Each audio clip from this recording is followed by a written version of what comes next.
falënderimet i takojnë Allahut, Zotit, i cili zbriti mbi robin e tij Muhamedin librin, Kur'anin, në të cilin nuk ka kundërthënie dhe përplasje.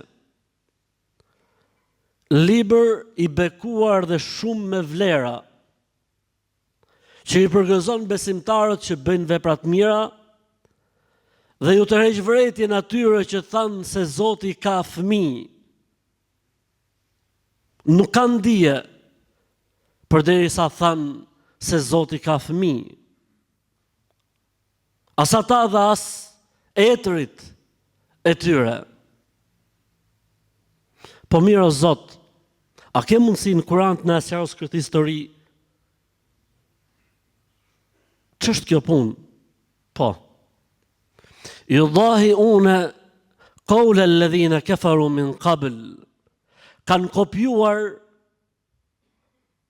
kopjuar shembujt e idhujtarive të mëhershme. Kjo është përgjigja. Përndryshe, Allah është një i vetëm pa shok, dhe Allah nuk ka nevojë që dikush t'ja bëj atij punët apo detyrat, se fuqia e tij dhe pushteti i tij nuk njohin dhe vullneti i tij dhe gjitha atributet e tij nuk njohin kufi. Për këtë arsye gjithmonë vëllezër dhe motra, kur mendoj të mirat që na ka falë Allahu në këtë fe dhe në këtë besim, njeriu mendon shumë gjëra.